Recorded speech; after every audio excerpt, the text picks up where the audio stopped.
자, 분위기 바꿔볼게요. 세상에서 가장 예리한 촉은 누구의 촉일까요? 허준 변호사님. 바로 내 아내의 촉이죠. 아하. 아내의 촉은 틀리는 법이 맞아요. 없습니다. 그런데 이 날카로운 아내의 촉이 평화로운 드라이브 도중에 갑자기 발동했다면 어떨까요? 에? 왜 아내의 촉이 발동한 건지 영상으로 한번 보시죠. 어허. 네, 초여름 정취를 듬뿍 느낄 만큼 푸른 숲이 아이고, 우거진 좋다, 도로 날씨네. 드라이브하고 있습니다. 네. 나들이 나온 부부가 드라이브하는 도중에 옆에서 뭔가 지금 보이죠? 에? 한쪽에 자전거 그리고 그 옆에 파란 옷에 남성이 누워 있는데요. 워낙 정취가 좋다 보니까 그냥 누워서 쉬나 보다 하고 다시 부부가 계속해서 운전을 해서 앞으로 갑니다. 어허. 그런데 네. 아내의 촉이 발동한 거예요. 뭐라고요? 이상하다. 남편 한번 돌아가 보자. 다시 30여 초 만에 다시 돌아오는 모습입니다. 어허. 근데 지금 유턴해서 다시 그 자리로 오긴 했는데 허준 변호사 영상에서 무슨 특별한 거를 느끼진 못하겠는데요? 저도 느끼지는 못했는데요. 그런데 뒤에 이어지는 영상을 보면 왜 아내의 촉인지 아실 겁니다. 이후의 영상을 이어서 보시죠. 어허, 네.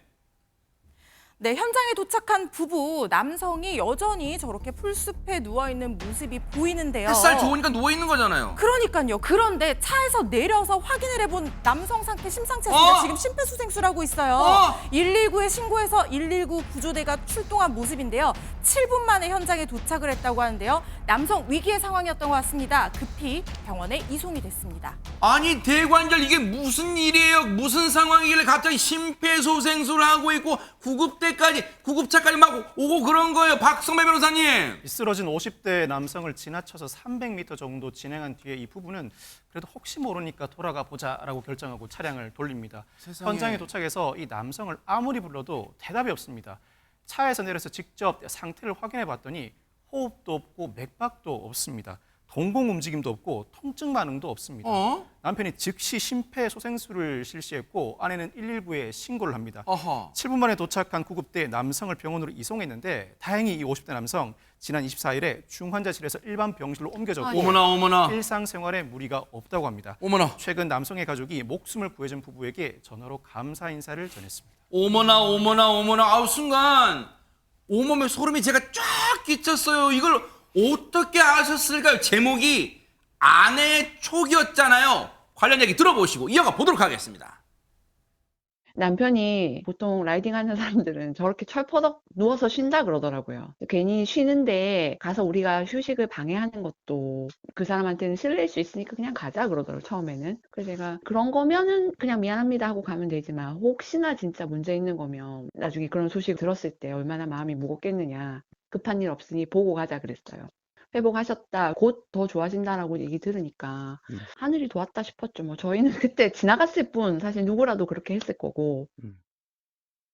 세상에 지나고 보니까 유인경 평론가님 지금 아내분의 판단이 정말 옳았던 게 아니 그 쉬고 있는데 그 방해하면 싫어해요 여보. 아니 그래도 아니 그거 싫어하면 죄송합니다 라고 하면 되잖아. 그 판단 너무 옳았던 거예요 진짜. 제목이 아내의 촉이었는데요. 네. 아내의 촉이 꼭 남편의 바람기나 비상금만 찾는데 발휘되는 건 아닙니다. 하하. 생명을 구하는 게 발휘가 그러네요. 되고 있는데요. 아까 말씀드렸듯이 사실 지금 너무 아름다운 계절이잖아요. 네. 자전거 도로 오고 그러면 피곤해서 쉬었고 이렇게 광합성 하는 분 많거든요. 그렇죠. 무심히 지나칠 수도 있었지만 아까도 누구나 당연히 했을 거라는데 그렇진 않다라는 거죠. 심정지의 남성을 즉각적으로 심폐소생술을 실시했던 남편, 그 이유가 있었어요. 뭐? 보통 분이 아니에요. 어? 소방공무원이셨어요. 어머나. 소방공무원. 야. 평소에도 생명을 걸어 소방공무원이셨던 것 같아요. 네. 그리고 네. 아내 역시 또 보통 분이 아니었어요. 어떤 분인데요? 교육지원청에서 근무하는 교육공무원이라고 합니다. 어머나. 현재는 육아휴직 중이어서 쉬고 있던 비번이었는데 비번이 남편과 함께 나들이를 하던 중 이 같은 일을 했다고 하고요. 네. 어떻게 보면 흔히 좀 지나치는 상황에서 네. 소중한 생명을 살렸는데요. 또 덧붙였습니다. 네. 이 소방관 남편께서 아하. 심폐소생술은 응급 상황에서 한 사람 생명을 구할 수 있는 건데 좀만 배워서 조금만 익히 얘기를 하면 누구나 할 수가 있다. 그래서 많은 분들이 좀 이 심폐소생술을 한두 번 교육을 받았으면 좋겠다고 얘기를 하고요. 맞아요. 또 119 체험관에서도 배울 수 있다고 또 홍보까지 해주시는 정말 아하. 멋진 부부였습니다.